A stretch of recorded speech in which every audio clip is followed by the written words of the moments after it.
अस्सलाम वालेकुम viewers, welcome back to learn with Mariam. मैं उम्मीद करती हूँ मैं आप लोगों के साथ मिलकर साइंस को बहुत ही आसान बना रही हूँ और आप मेरी वीडियो से भरपूर फायदा उठा रहे होंगे। अगर आप मेरे चैनल पर आज पहली बार आए हैं तो प्लीज मेरा चैनल सब्सक्राइब कर लीजिए। अगर आप पहले से सब्सक्राइबर हैं तो प्लीज मेरी वीडियो को कम्प्लीटली एंड तक देखें ताकि आपकी कोई भी मालूमात बाकी ना रह सके। और अगर अपनी मर्जी का आप कोई टॉपिक या सब्जेक्ट हो जो मुझसे समझना चाहते हो तो मेरे कमेंट सेक्शन में आप उसको मेंशन कर सकते हैं। तो चलिए आज का टॉपिक स्टार्ट करते हैं। Biology 9th class chapter number 1 के हम लास्ट टाइम टॉपिक पर थे लेवल ऑफ ऑर्गेनाइजेशन कि पूरे एक जानदार की तरतीब जो है वो क्या है। और हमने पढ़ा कि सबसे पहले एटॉमिक लेवल है, उससे पहले सब एटॉमिक लेवल, फिर एटॉमिक लेवल, देन मॉलिक्यूल्स बने, मॉलिक्यूल्स मिले तो ऑर्गेनालिज बनी जो कि सेल का सब सेलुलर स्ट्रक्चर है और ऑर्गेनालिज के साथ बना आगे जाकर सेल। सेल जब मिले अपने कामों के लिहाज से तो उन्होंने जब फंक्शन परफॉर्म किए तो उन्होंने बनाए टिश्यूज और जब टिश्यूज आपस में इकट्ठे हुए तो उन्होंने बनाए ऑर्गन और ऑर्गन के मिलने से बना था हमारे पास ऑर्गन सिस्टम। ऑर्गन सिस्टम में मैंने आप लोगों के साथ अपनी लास्ट वीडियो क्लोज की थी और आज मेरे पास जो नेक्स्ट लेवल है वो है इंडिविजुअल लेवल, यानी पूरा एक इंफरादी लेवल कि अगर एक जानवर आपके पास किसी भी किस्म का जानदार, किसी भी किस्म का इंसान अगर पैदा हो रहा है या बन गया है, जैसे मेरी तख्लीक है, ये मेरे अंदर चीजें हैं, तो एक इंडिविजुअल आदमी, एक इंफरादी आदमी कैसे बना।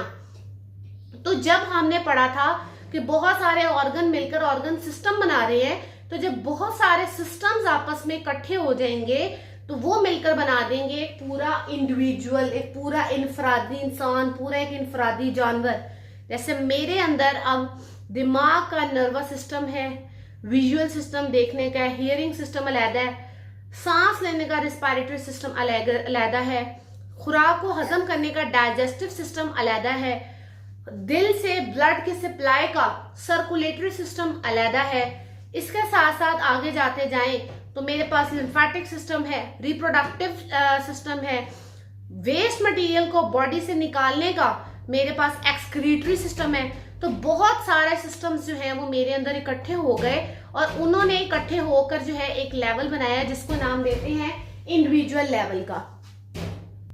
दूसरे अल्फाज में हम ये कह सकते हैं कि एक जानदार के अंदर बहुत सारी लाइफ की एक्टिविटीज, बहुत सारे प्रोसेसेस, बहुत सारे फंक्शंस जब आपस में इकट्ठे हो जाते हैं तो मिलके बना देते हैं पूरा एक इंडिविजुअल। और ये पूरा एक इंडिविजुअल जो है अब तैयार है और यही इंडिविजुअल्स आगे जब मजीद ग्रुपिंग करेंगे तो उसको भी हम यहाँ पे पढ़ेंगे कि इंडिविजुअल से आगे मजीद क्या चेंजेस आ सकती है। नेक्स्ट दो बहुत इंपॉर्टेंट पॉइंट्स आपके पास आते हैं, उनमें एक पॉइंट है स्पीशी। अब इंसानों की स्पीशी अलग है, जानवरों की स्पीशीज अलग है। आप देखें बिल्ली ले लें, दुनिया में एक तरह की बिल्लियां तो नहीं, मुख्तलिफ साइजेस, मुख्तलिफ कलर्स और मुख्तलिफ काइंड्स, मुख्तलिफ नस्लों की बिल्लियां अवेलेबल हैं, मुख्तलिफ तरह के डॉग्स अवेलेबल हैं।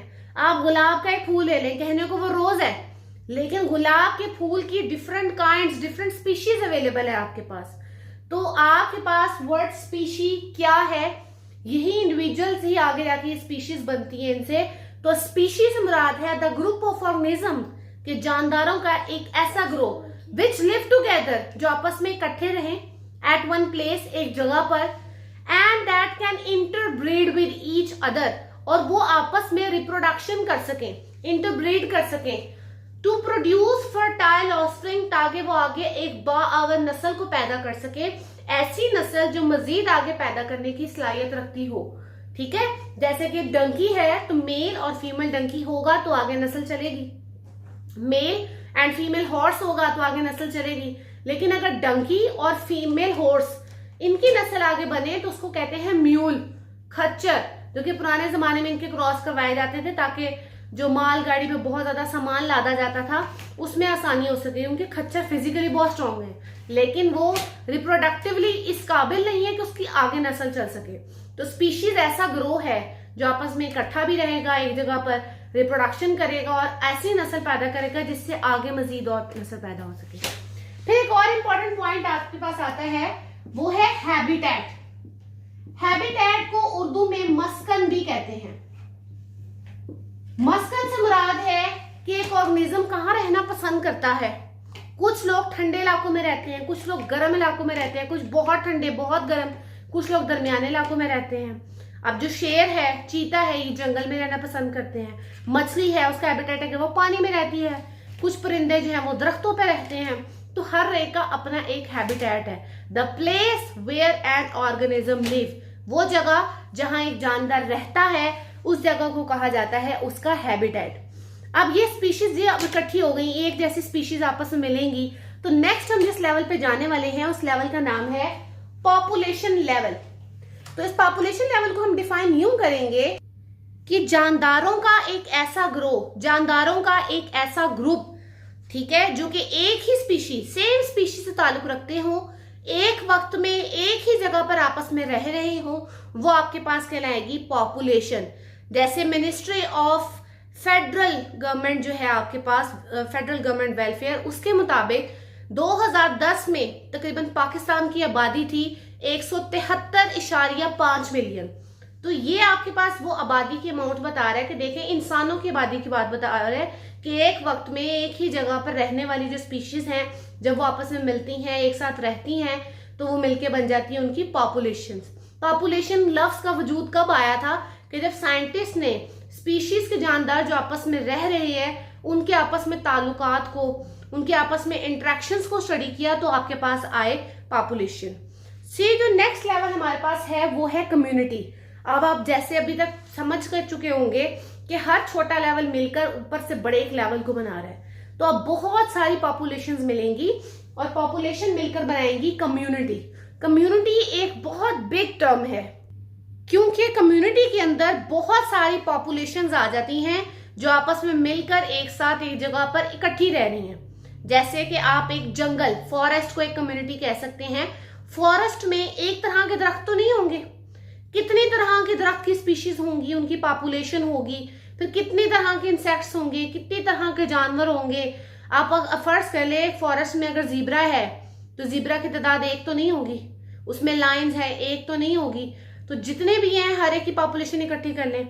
फिर उसमें इंसेक्ट्स हैं, मुख्तलिफ तरह के फंजाई है, मुख्तलिफ तरह के माइक्रोनिज्म है। तो फॉरेस्ट के अंदर तो बल्क ऑफ पॉपुलेशन है, इतनी सारी पॉपुलेशन आपस में इकट्ठी हो गई।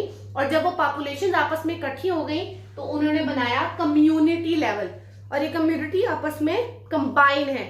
ठीक हो गया। कम्युनिटी के अंदर याद रखिएगा कि हमेशा अगर एक पॉपुलेशन बढ़ रही है तो दूसरी पॉपुलेशन कम होगी। इसके सबसे आसान एग्जाम्पल मैं आपको घर की दे देती हूँ। घर में आप रह रहे हैं, आप सफाई सुथराई कर रहे हैं, इस वक्त आप वहां रह रहे हैं, आप वहां पे खा पी रहे हैं, तो आप कोशिश करेंगे कि आपके इर्द गिर्द की जगह साफ हो। तो आपके आसपास मकड़ियां, जाले लगेंगे, लेकिन उनकी तादाद निस्बतन कम होगी। आप एक महीने के लिए कमरा वैसे ही बंद कर दें, आपने वहां कोई एक्टिविटी नहीं की, वहां कीड़े भी हो जाएंगे, कॉकरोचेस भी आ जाएंगे, कोई एक आधा बिच्छू भी निकल आएगा, कुछ जाले भी बन जाएंगे, स्पाइडर्स भी आ जाएंगे। तो जब एक पॉपुलेशन कम होती है कहीं पर, तो दूसरी पॉपुलेशन बढ़ने लग जाती है। आपके पास रैट है, चूहों की नस्ल अगर बढ़ने लगी, किसी खेत पे हमला किया, चावलों के खेत को खा रहे, अब जितना वो खा रहे उतने बच्चे भी पैदा कर रहे हैं, तो चूहों की नस्ल बढ़ रही है और चावलों की फसल कम हो रही है।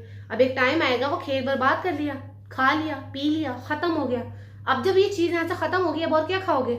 अब चूहों को जब फूड नहीं मिलेगी तो उनकी डेथ होने लग जाएगी।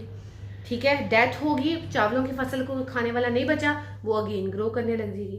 तो ये इनवर्स रिलेशनशिप चलता रहता है बिटवीन पॉपुलेशन। एक पॉपुलेशन अगर बढ़ती है तो दूसरी पॉपुलेशन जो है वो कम हो जाती है। और लास्ट हमारे पास जो लेवल अब आ गया है, इस लेवल का नाम है बायोस्फीयर लेवल की। जब हम बात करते हैं तो इसके अंदर हमारे पास दो तरह के कंपोनेंट आते हैं। एक कंपोनेंट है बायोटिक, तो दूसरा कंपोनेंट है एबायोटिक। बायोटिक से मुराद हमारे पास तमाम लिविंग कंपोनेंट्स हैं, और एबायोटिक से मुराद हमारी सराउंडिंग में, हमारे इर्द गिर्द तमाम नॉन लिविंग चीजें हैं, जैसा कि हवा, टेम्परेचर, दर्जा हरारत, जैसा कि पानी, ये नॉन लिविंग है। अब मेरे इर्द गिर्द जानवर हैं, इंसेक्ट्स हैं, परिंदे हैं, पौधे हैं, इंसान हैं, ये सब हैं बायोटिक। तो ये तमाम कंपोनेंट्स जो हैं वो बायोस्फीयर के अंदर आते हैं।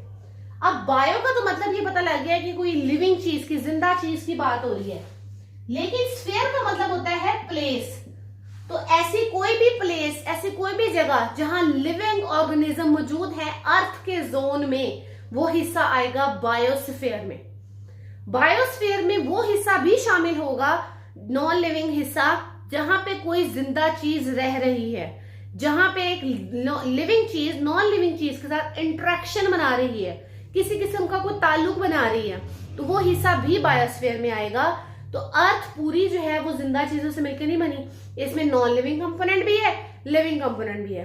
तो अर्थ का वो हिस्सा that is inhabited by living organism, जो कि ऑक्यूपाइड है, कवर है, बंद है, ढका हुआ है, किस चीज से? लिविंग ऑर्गेनिज्म से, वो आपके पास कहलाएगा बायोस्फीयर लेवल। और इसका एक और नाम भी लिया जाता है जोन ऑफ लाइफ, जिंदगी का जोन, वो एरिया जहां पे जिंदगी पाई जा रही है, इसको जोन ऑफ लाइफ भी कहा जाता है। मैं उम्मीद करती हूँ आपको आज की मेरी वीडियो पसंद आई होगी और आपने इसको अच्छे तरीके से समझा होगा। अगर आपको किसी किस्म का मसला हो, कोई क्वेश्चन आपने रेज करना हो, तो प्लीज कमेंट सेक्शन में मेंशन कीजिए, मैं आपकी इस क्वेरी को दूर करूंगी। मेरी वीडियो को कंप्लीट देखा करें, इससे ज्यादा से ज्यादा लोगों तक शेयर करें। Thank you so much. अगली वीडियो में मुलाकात होगी।